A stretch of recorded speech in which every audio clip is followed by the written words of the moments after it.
Okay, then let's continue.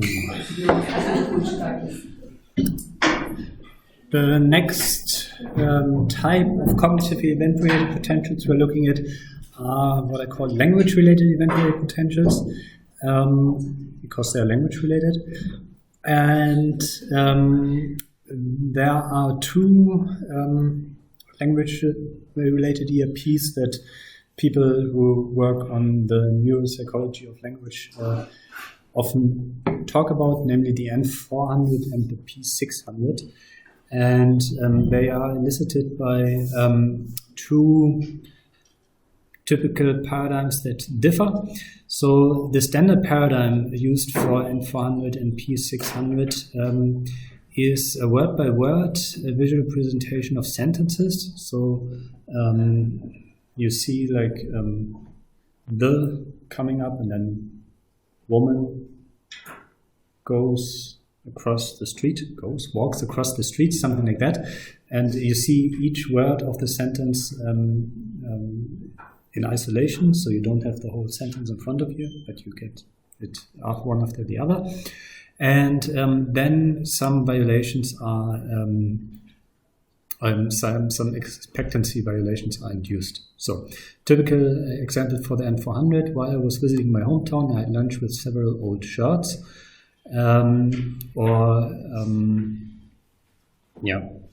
Der Honig wurde ermordet. That's another example that I always have on my mind. So you have kind of a violation of meaning, because obviously you cannot have lunch with old shirts, only in an old shirt.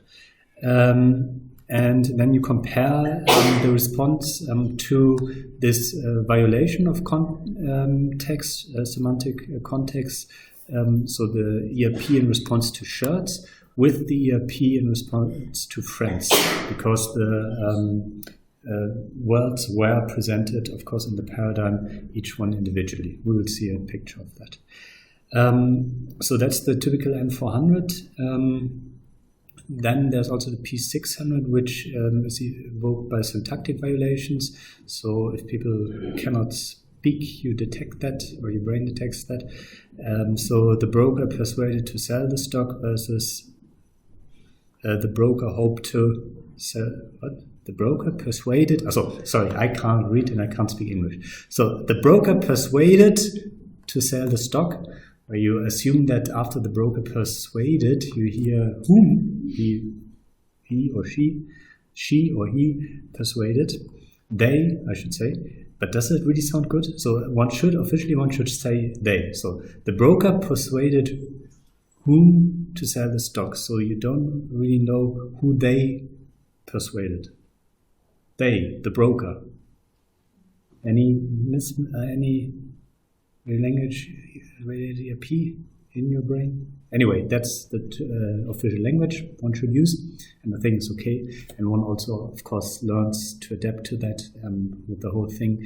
And then at one point, it sounds right, like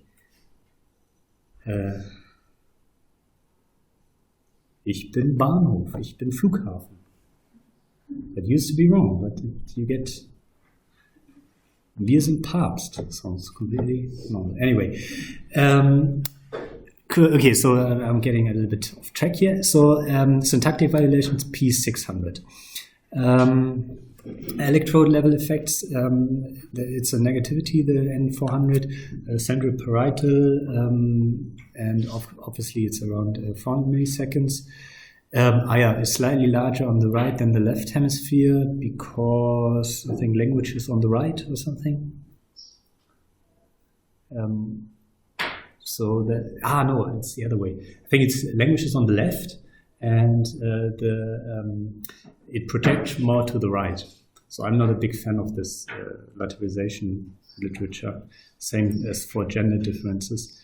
in brain anatomy and so on. But anyway, so yeah, I think the story is languages on the left. I think that's where you don't get the prediction error in your head. Languages on the left, but this response is larger on the right, because the idea is that there sits a dipole that projects to the right. And the P600 positivity over central and parietal electrodes. So if it's over central and parietal electrodes, it's fairly unmeaningful, because it gets the topology that you get is basically taking up the whole thing, and you cannot do great source localization. And where it's coming from, likely generated by waves and activity in left and temporal frontal lobes. So again, auditory cortex, and then of course frontal lobes in terms of this whole Wernicke business. What is it supposed to mean? Of course, the neural signature of semantic processing. So let me show you or can we close the window? The bird is killing me. Thank you. Or shoot the bird.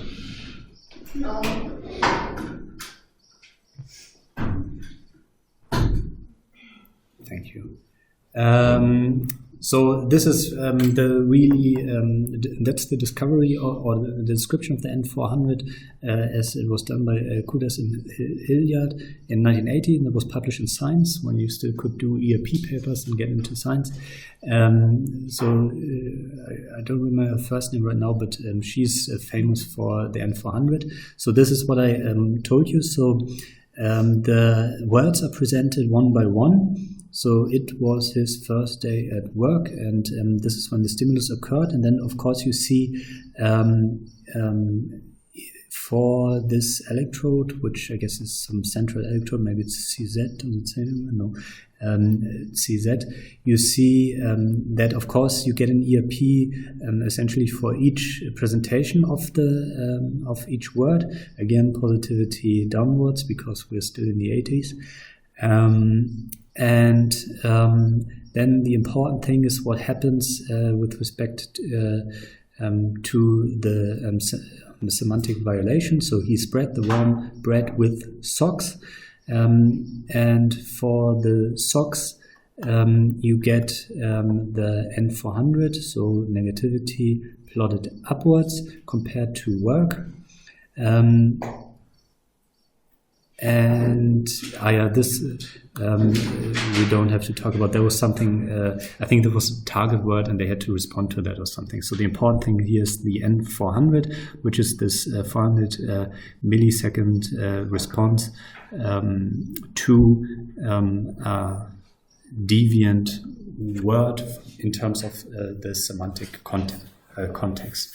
And of course, you can also now, having learned about mismatch negativity in P300, you should start to see a pattern in the sense that these effects are always induced by some form of surprise or change or things that deviate from predictions or a prediction error, because in the mismatch negativity and the P300 it was of course just a basic stimulus, and here it's a more complex cognitive higher cognitive stimulus like a word, but again it's a violation of a word in terms of its context. Actually, we are doing in this project with Milena, who has worked a lot on these language-related ERPs. She's currently with Felix, a postdoc there.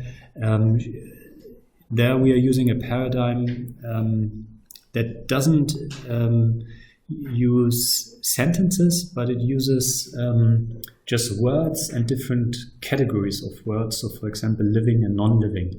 And she is confident that one actually observes the N400 also in response to a change in terms of the semantic category. So if you have like living things, so elephant, tiger, cat, dog, and then you have house, table, kitchen, no, not kitchen, house, table, tree, you look at the change from the living to the non-living in this presentation, and the other way around, and then you also would see an N400. That's apparently also how this is elicited these days, and our experiment also works that way. I haven't seen the N400 in the data yet. I'm not analyzing the data, but let's see. We will find it. Maybe, who knows. Okay, so that's N400 and P600. This is again this thing with the syntactic violation. The broker hoped to versus the broker persuaded to, and this is the response to the to. And again, old school, early 90s visualization, in this case, at least with an x-axis. What did they do? Anyway, they didn't have proper computers, of course, at that time. So here's the time axis, positivity downward. This was not due to the computers. That was just because they wanted to annoy everyone. And this P600 is actually what I'm just circling here. And this is what I found on the P600. Looks to me like a difference in two curves that sizzle around. I don't know, but that's the P600. And that's a very famous paper on the P600. Yeah. So again, P600 and N400 in the language domain, responses to two kinds of violations. One being semantic, so of course related to meaning, the other being syntactic, which of course means with respect to the rules of the language. And again, there's some context established, and then there's a violation and of the statistics as they're going on, and then you get a response. Questions about these language-related, event-related potentials? Oh. Yeah. Why did you say that the N400 is before the P600? Because usually you have to do the syntactic first thing before you can interpret this language. That's a good point, yeah. So I wouldn't dare to say anything about this at this point because I'm not really into this. But what I can say is that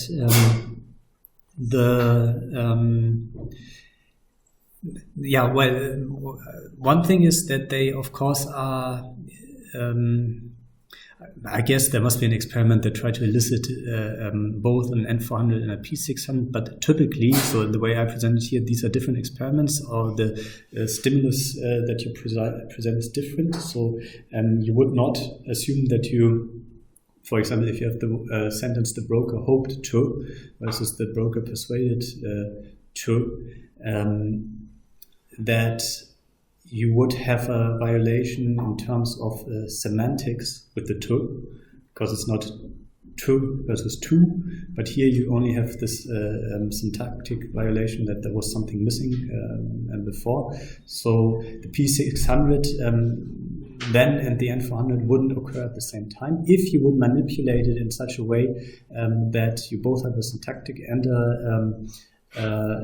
semantic violation, and of course only one of them and none of them, which would be a nice 2x2 design, and assume it has been done. At least I would hope so.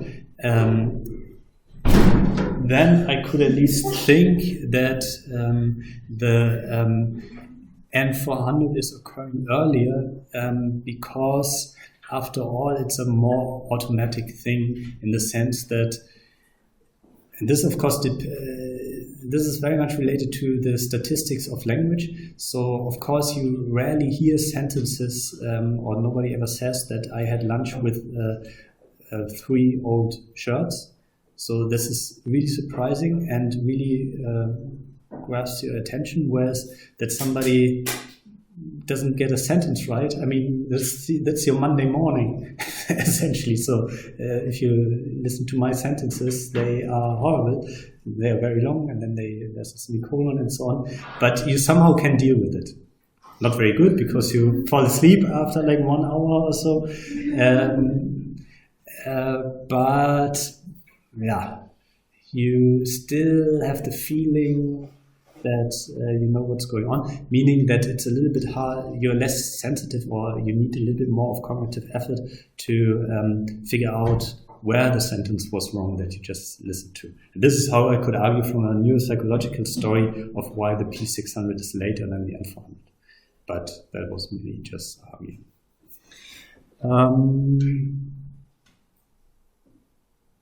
Yeah. And of course, the whole thing is, so this whole thing about syntactic versus semantic violations, this on one level of understanding, this all makes sense. But if you go a little bit deeper, then you could start to discuss whether something is a semantic or syntactic violation, and why you call something a semantic violation, and when you would call something a semantic violation. And then in the end, and this is I think also where the language stuff is going, and also where our project with the language related ERPs is going, it's about the statistics, right? So also with people doing these corpus analysis, something is a semantic violation because it rarely occurs in this. And it's not because there's like there's sense that is out there in the world, and humans have access to this sense, and then sometimes they discover, sometimes they make use of the sense, and then there's other things that are not in the sense space. So that all doesn't exist. It's just the statistics of things. Good. Enough. So then error-related negativities, or ERNs. So they are they go a little bit beyond this whole only surprise business, although there's something about surprise also in these. So the error-related negativities, the typical paradigm is to detect. So the typical paradigm is that you want to evoke errors in the participant's behavior. So you somehow would want to come up with a paradigm that is in principle simple, and people show simple behavior like pressing a button and are correct most of the time. But then sometimes they make an error, and you want to figure out the response to this error. And then the typical paradigms to use that are interference paradigms that prompt participants to detect the target stimulus among strong and distracted stimuli and make fast impulsive errors based on insufficient processing of the relevant stimuli. I show you an example and get much clearer. Action slips, and then you also have this effect of post-error slowing, so that you actually do something fairly automatic, then you realize, oh, you did an error, and then on the next try you're a little bit more careful. So it all gets clearer if you see the paradigm, which I'll show you in a second. Electrode level, yeah, so it's the onset is roughly the same time as the erroneous response is detected by EMG. So you can of course also record muscle activity, and then this thing is always so that it goes into this psychological finding that sometimes you're supposed to do something, you realize that you're about to make an error, but you press the button nevertheless. And this is then fairly early, so 50 to 100 milliseconds following the error, with a maximum at front and central electrodes. It gets clear once I show you the stuff. Dorsal frontal anterior cingulate network. So anterior cingulate is fairly popular region for this error detection. And then the story is about the new signatures of performance monitoring and behavioral adjustments. Let me show you. Oh no, well, here we have the paradigm already. So the aim is so you get stimuli like this, which consists of 5 H's or 5 S's, and you're supposed to, by button press, indicate what is the letter in the center. Yeah, and then of course, if you have kind of this stimulus or this stimulus, you just look at it and you see, okay, it's an H, so I press the response for H, or it's an S, I respond to it for S, and then these errors are induced by what you could call a Stroop kind of effect, although I think it's called different. People don't call this Stroop. So where you have interference, so you have around the S, which is, so here you should respond S, but you have a lot of H's around it, which might lead you to do an error. Maybe I have the other example is, this is a typical, it's called flanker task. The other thing is also called flanker task. So here you're supposed to respond to the direction of the arrows, and then of course you can have congruent. You have to respond to the direction of the arrow in the middle of this.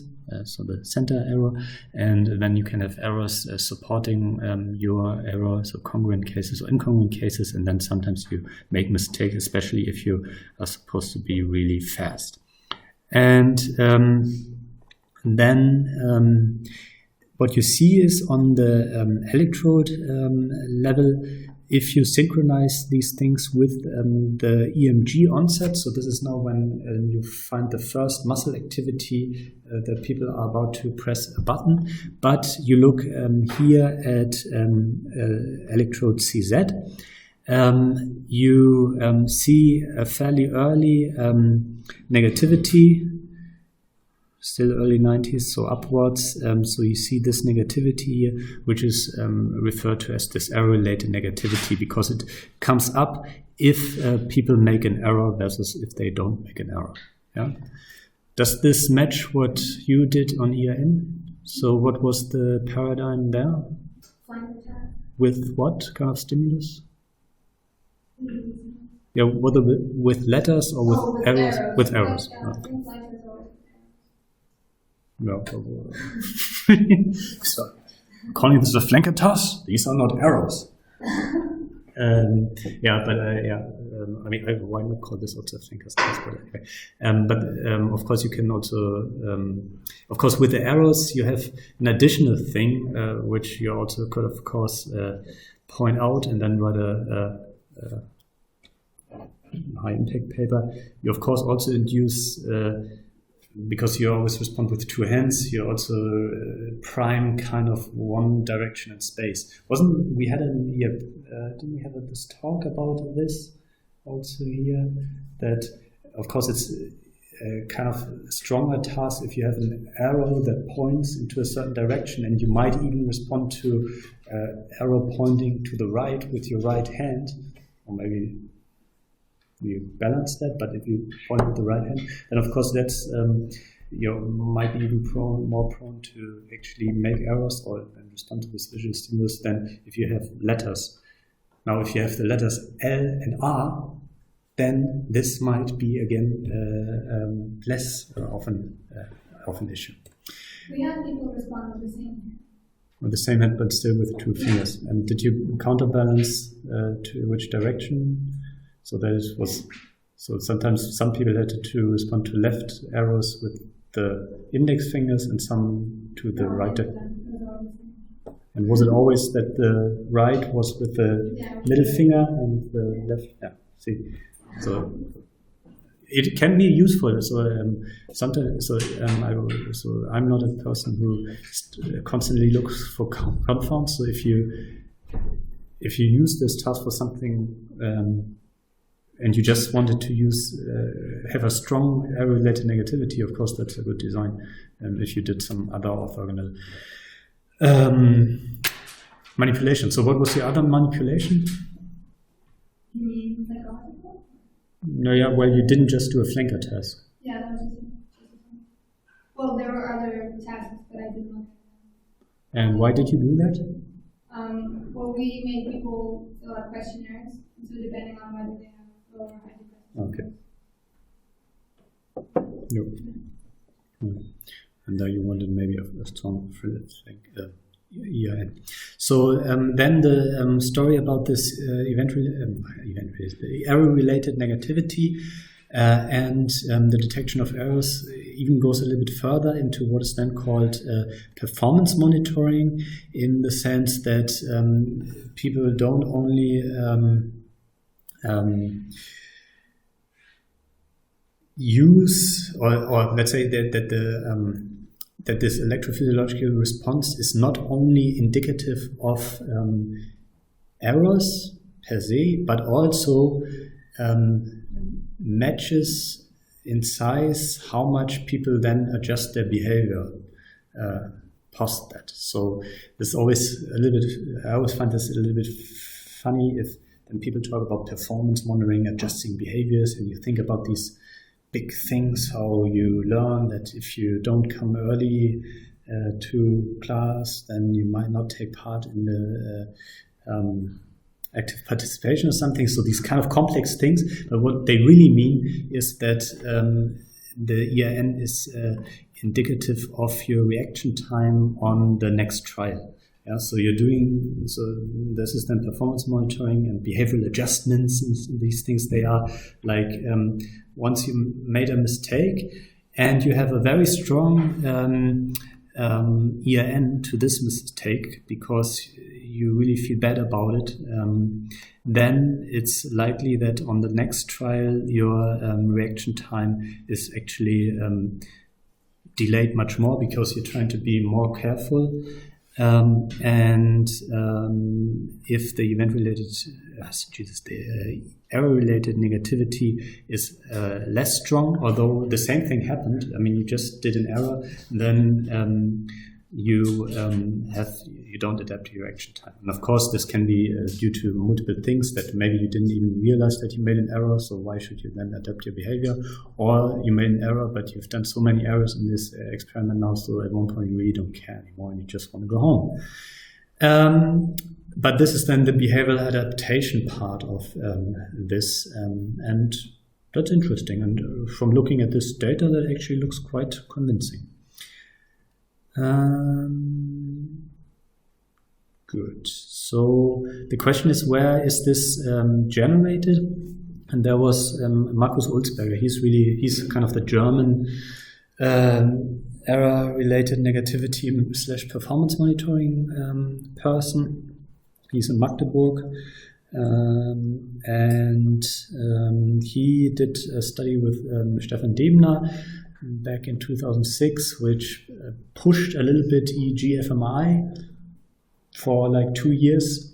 Before then, again, nobody was interested in EEG fMRI. But what they did is use a flanker task and actually do that in also in fMRI, and then they tried to figure out where is the ERN essentially coming from, so how can we localize that? And they then found, after doing some ICA and selecting those components that are based on their criteria most matching the idea of an error-related negativity, they found that anterior cingulate is the area. Here you also see what I meant earlier. So essentially, if you often get for things these kind of patterns. Maybe it's reverse here, it's a negativity, of course, and earlier we had a positivity. If you do source localization of that, you either find a dipole that sits essentially here, or you find, if you do something else, maybe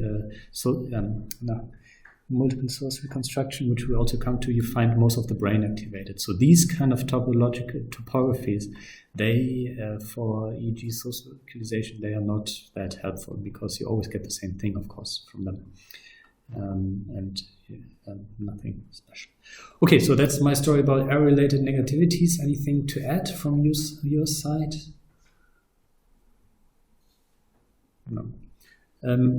I think my story about surprise still holds up in the sense that now it's, I think, this is, of course, this goes into metacognition, and for some reason, some people like metacognition. So, a different story, but I think we didn't really understand cognition at all now, and there are some people already worrying about thinking about thinking, although we don't even know what thinking means. But anyway, this is of course interesting also from a metacognitive or metacognition perspective, because this is now a surprise in a way about your own behavior. So before it was always surprise about the statistics of the environment, and now it's the statistics about you observing yourself and being always observing that you do everything right, and suddenly you observe, I did something wrong. How could that have happened? And then you see an EEG response. But so the surprise story somehow holds up also for that, if you want. If you don't want, you can of course also tell a different story. But the surprise story, and now that we're moving on to movement stuff, the surprise story is not uninteresting because the idea of the brain being a surprise detector is of course somewhat on vogue. So you have this kind of predictive coding people who really like that, and then you have of course the free energy people who also like that, because they're essentially the same people as the predictive coding people. But the predictive coding people are the ones that I'm never really sure whether I like the predictive coding people more or the free energy people. The predictive coding people, they are dealing with the aspect of the free energy principle that they feel comfortable with, and they don't pretend. The free energy principle are essentially predictive coding people, but want to add this layer of obscurity, mystery, free energy onto it, but are essentially saying the same as the predictive coding people. On the other hand, the predictive coding people, I always feel like, so do you mean predictive coding in kind of a computational manner? And I think you don't, because you're talking about this from this predictive coding and canonical microcircuits, wishy-washy. So then the free energy people, they always have the hope, okay, they looked a little bit into the math, but then usually they didn't. So I hate all of them. I shouldn't say that on video. But no, they're all fine, and it's all, of course, very interesting.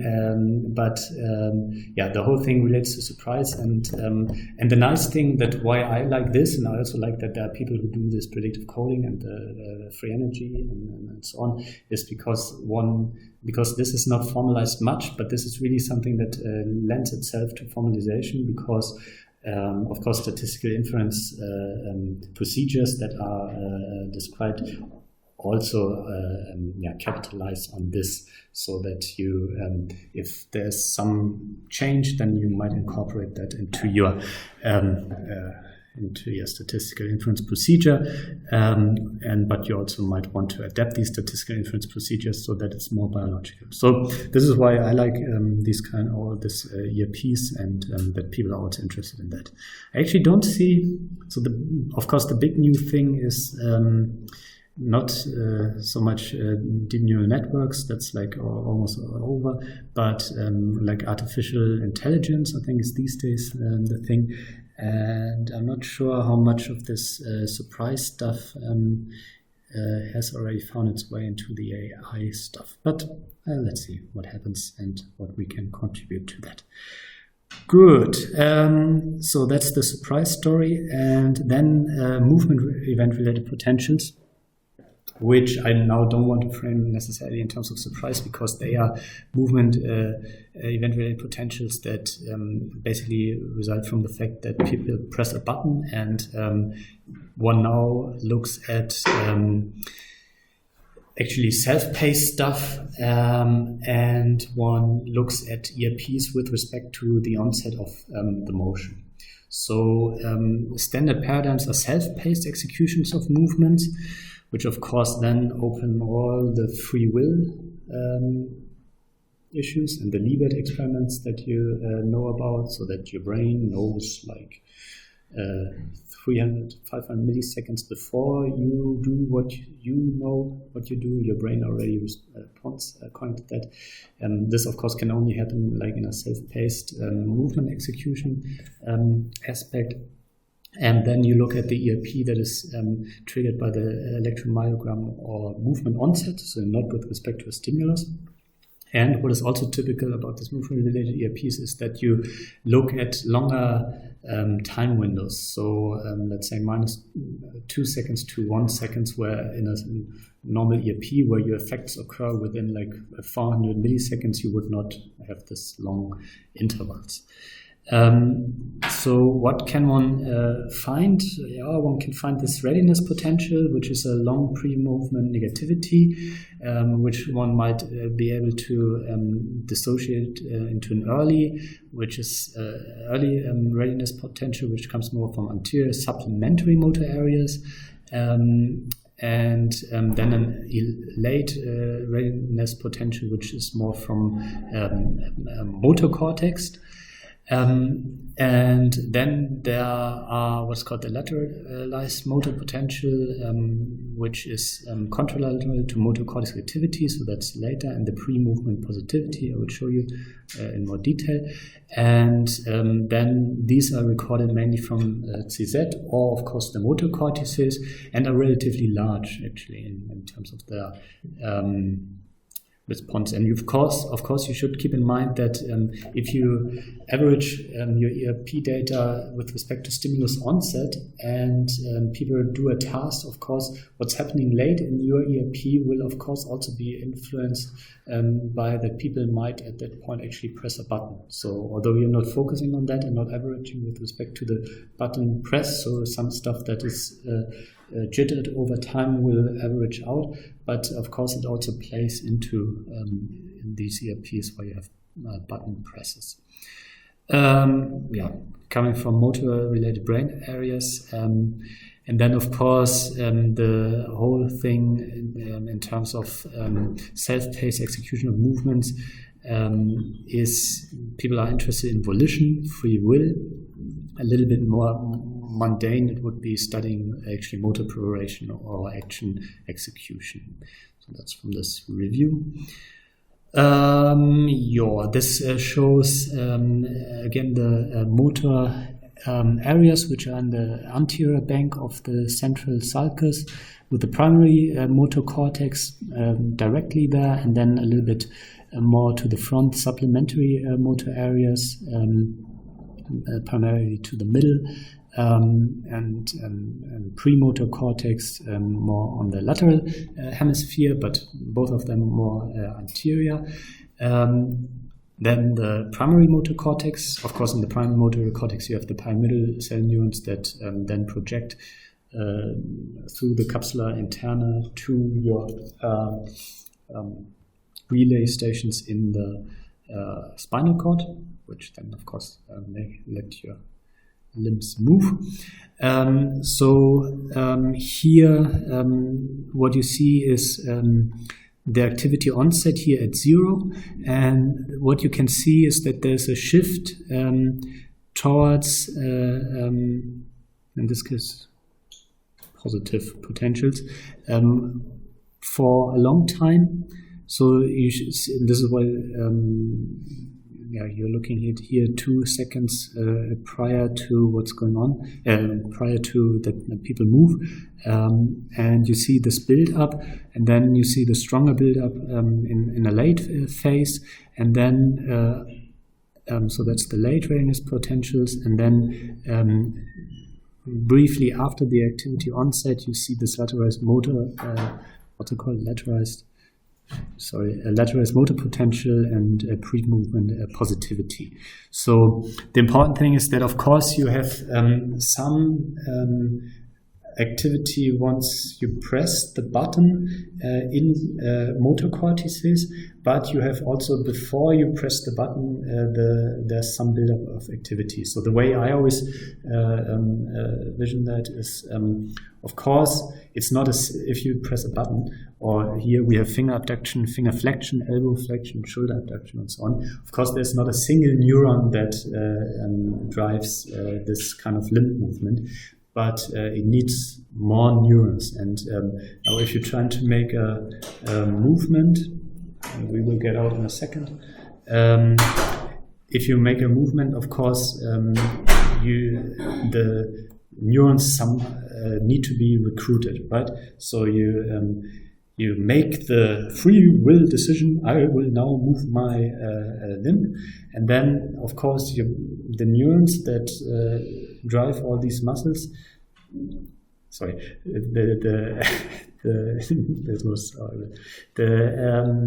the movements that drive your muscles, there's not only one neurons, and they all have to become active. So basically, this is how I interpret this. This shows that they build up to finally do the movement. Yeah. Although this is, of course, fairly early, so I would rather, from what I was talking about, rather be in this. So it's kind of a threshold process, if you remember that. Yeah, and the whole free will volition issue I ignore here. So again, as a summary, you should know for these cognitive and movement-related potentials the standard paradigms, the electrode level effects, generating cortical systems, and then a little bit of the story around them. And then I think you're well worth to at least talk to some people, and then if somebody tells you they're studying their N2 PC, also that, then you can say, okay, there must be one of these other event-related potentials, so I might want to look up what the standard paradigm is, what the electrode level is. Can you tell us briefly? So what's the standard paradigm for... it's lateralized potential that's related to attention. So if you have your distractor on the line and your target on the lateralized, right, or vice versa, so you can have an onset marker of if you're attending to the left or the right. Yeah. And there are more things like that. There's also the feedback-related positivity or negativity. I'm not quite sure right now. Negativity. Sorry. So the feedback-related negativity is then when you do a decision and then you get a feedback that your decision was bad, then you get a negativity onto it. So there are more things like that people have studied, and these are, I think, maybe the ones that, at least from my perspective, are the most the ones that you come across most of the time, and I believe you can interpret everything from surprise. And the attention, that's precision, if you ask the surprise people. Anyway, okay, so that's it for this, and then next time we have this course, we will talk about data acquisitions and artifacts, so we're leaving these kind of phenomena. Good. Any questions? Any issues? Okay, we'll go back to the slide before that. The pre-motor positivity, how's that pre-motor post-Emg onset? Is it pre-motor? Pre-movement? Movement. That's the point. So you have Emg onset. This is again in terms of the recruitment. You have Emg onset, but when you see something in the Emg, it doesn't mean that you move. So also so you have activity in the Emg before the movement, because also this Emg activity builds up. So you see, so you know the whole thing about how synaptic transmission works from muscle fibers, and then of course you have electric activity that's there before you actually see the movement, because for the movement you need a super threshold and fairly many muscle cells becoming active. Yeah, so this is why you have something pre-movement, but post Emg onset. Yeah? That was a convincing answer. Good. Usually I bullshit around, but this was really a good answer. Good. Then see you next time.